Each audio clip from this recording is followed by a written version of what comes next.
السلام حضور اکرم صلی اللہ علیہ وسلم کا ارشاد ہے کہ اللہ جل شانہ نے یہ فرمایا کہ میں نے تمہاری امت پر 5 نمازیں فرض کی ہیں اور اس کا میں نے اپنے لیے عہد کر لیا ہے، جو شخص ان 5 نمازوں کو ان کے وقت پر ادا کرنے کا اہتمام کرے گا، میں رب اپنی ذمہ داری پر اس کو جنت میں داخل کروں گا، اور جو ان نمازوں کا اہتمام نہ کرے گا تو مجھ پر اس کی کوئی ذمہ داری نہیں۔ ایک دوسری حدیث میں یہ مضمون اور وضاحت سے آیا، اللہ سبحانہ و تعالی نے 5 نمازیں فرض فرمائی، جو شخص ان میں لاپرواہی کسی قسم کی کوتاہی نہ کرے گا، اچھی طرح وضو کرے اور وقت پر ادا کرے، خشوع خضوع سے پڑھے، اللہ سبحانہ و تعالی کا عہد ہے کہ اس کو جنت میں ضرور داخل فرمائیں گے، اور جو ایسا نہ کرے اللہ سبحانہ و تعالی کا کوئی اس سے عہد نہیں۔ بابا جی کتنا سوکھا وظیفہ ہے، جو 5 نمازوں کا اہتمام کرے، اللہ رب العزت فرماتے ہیں میں اپنی ذمہ داری سے اس کو جنت میں داخل کروں گا، جو اہتمام نہیں کرے گا ہمارا اس پر کوئی ذمہ داری نہیں ہے۔ کتنی بڑی فضیلت ہے نماز کی کہ نماز کے اہتمام سے اللہ کے عہد میں اور ذمہ داری میں آدمی داخل ہو جاتا ہے۔ ہم دیکھتے ہیں کہ کوئی معمولی سا حاکم یا دولت مند کسی شخص کو اطمینان دلا دے، یا کسی مطالبے کا ذمہ دار ہو جائے، یا کسی قسم کی ضمانت کر لے، تو وہ کتنا مطمئن اور خوش ہوتا ہے، اور اس حاکم کا کس قدر احسان مند اور گرویدہ ہو جاتا ہے۔ ایک افسر نے، ایک پٹواری نے، ایک ڈاکٹر نے، ایک وکیل نے، ایک معمولی سے عہدیدار نے، یا کسی مالدار آدمی نے مجھے یا آپ کو یہ کہہ دیا آپ پریشان نہ ہوں، یہ کام ہم کر دیں گے، آپ پریشان نہ ہوں، ہم آپ کے ساتھ ہیں، آپ ٹینشن نہ لیں، آپ نے ہمیں بتا دیا آپ کا کام ہمارا کام ہے۔ آپ بتاؤ کیا ہم خوش ہوتے ہیں یا نہیں ہوتے؟ خوش ہوتے ہیں نا۔ اب وہ خوش ہوتے ہیں تو اور یقین بھی کرتے ہیں کہ ہمارا یہ کام کر دے گا، ہم یقین بھی کرتے ہیں ہمارا یہ کام ہو جائے گا۔ حضرت فرماتے ہیں کہ یہاں ایک معمولی عبادت پر جس میں کچھ مشقت بھی نہیں، یا رحمۃ اللہ، مالک الملک، دو جہاں کا بادشاہ عہد کرتا ہے، پھر بھی لوگ اس چیز سے غفلت اور لاپرواہی برتتے ہیں، اس میں کسی کا کیا نقصان، اپنی ہی کم نصیبی، اپنا ہی ضرر ہے۔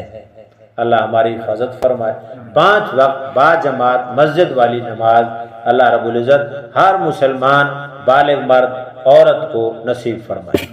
حضور اکرم صلی اللہ علیہ وسلم کا پاک ارشاد ہے کہ 7 آدمی ایسے ہیں جن کو اللہ سبحانہ و تعالی اپنے رحمت کے سائے میں اس دن جگہ دے گا جس دن اس کے علاوہ کوئی اور سایہ نہیں ہوگا۔ سمجھ میں آیا؟ اللہ رب العزت اس کو ایسے دن میں سایہ دے گا جس دن کوئی اور سایہ نہیں ہوگا۔ وہ 7 آدمی ہیں۔ نمبر 1 عادل بادشاہ، نمبر 2 وہ جوان جو جوانی میں اللہ کی عبادت کرتا ہو، نمبر 3 وہ شخص جس کا دل مسجد میں اٹکا رہے، نمبر 4 وہ 2 آدمی جن میں اللہ ہی کے واسطے محبت ہو، اسی پر ان کا اجتماع ہو، اسی پر جدائی ہو۔ کٹھے ہو رہے ہیں اللہ کی محبت کی وجہ سے، جدا ہو رہے ہیں اللہ کی محبت کی وجہ سے، ایک دوسرے سے رابطہ کرتے ہیں اللہ کی محبت کی وجہ سے، اور کوئی ذاتی مقصد نہیں ہے۔ نمبر 5 وہ شخص جس کو کوئی حسب نسب والی حسین عورت اپنی طرف متوجہ کرے اور وہ کہے کہ مجھے اللہ کا ڈر مانے ہے، میں یہ کام نہیں کر سکتا۔ اعلیٰ خاندان والی حسن و جمال رکھنے والی خاتون متوجہ کرے، اس کو اللہ کا خوف یاد آئے اور وہ کہے نہیں بھائی میرے سے نہیں ہو سکتا یہ کام، معذرت، تم جانو تمہارا کام جانے، اس کو اللہ رب العزت اس عمل کی وجہ سے قیامت کے دن اپنے عرش کا سایہ، اپنی رحمت کا سایہ نصیب فرمائے گا۔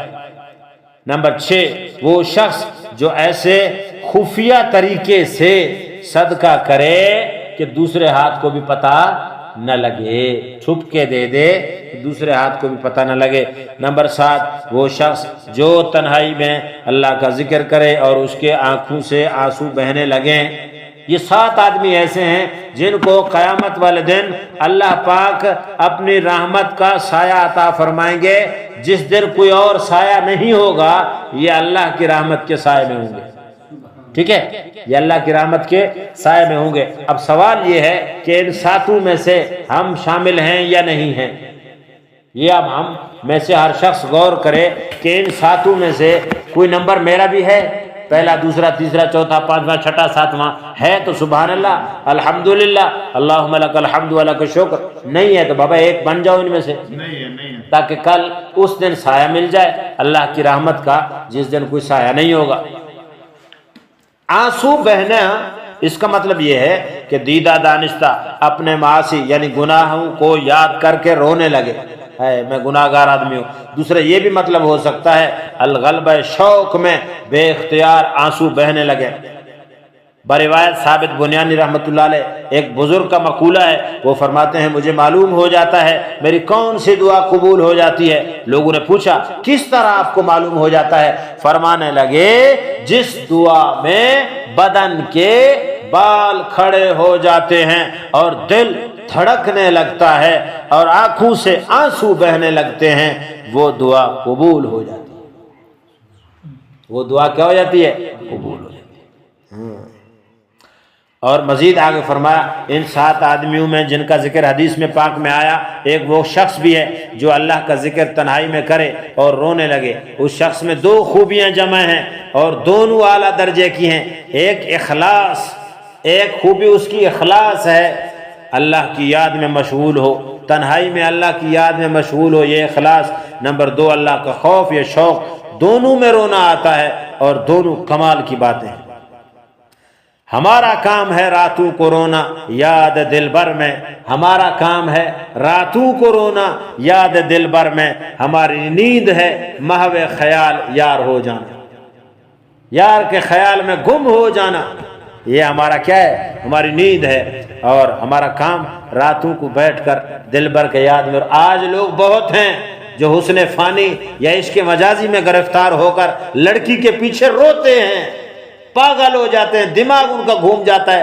خدا کی قسم کئی سال پہلے ہمارے اکابرین اور بزرگوں میں ایسے کروڑوں لوگ گزرے ہیں جو اللہ کی یاد میں پاگل ہو جاتے تھے، اللہ کی یاد میں ساری رات روتے ہوئے ان کی گزرتی تھی، اور وہ ایک پلک جھپکنے کے بغیر بھی سونا گوارا نہیں کرتے تھے۔ کہتے تھے جب ہم سوئیں گے اللہ کی یاد سے غافل ہوں گے، لہذا سوئیں کیوں، اللہ کو یاد کرتے رہو، چند دن کی زندگی ہے، محبوب کو یاد کرتے ہوئے گزر جائے۔ کہہ دو سبحان اللہ۔ ہماری نیند ہے محو خیال۔ اللہ رب العزت یہ عشق اور محبت نصیب فرمائے۔ ایک حدیث میں آتا ہے 2 آنکھوں پر جہنم کی آگ حرام ہے، ایک وہ آنکھ جو اللہ کے خوف سے روئی اور دوسرا وہ آنکھ جو اسلام کی اور مسلمانوں کی کفار سے حفاظت کرنے میں جاگی ہو۔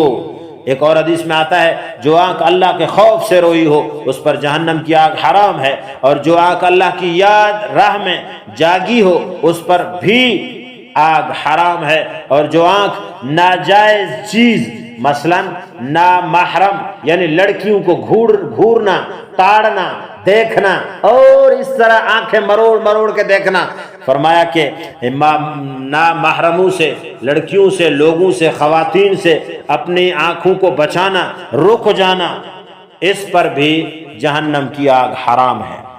اللہ اس کو، اور جو آنکھ اللہ کی راہ میں ضائع ہو گئی اس پر بھی جہنم کی آگ حرام ہے۔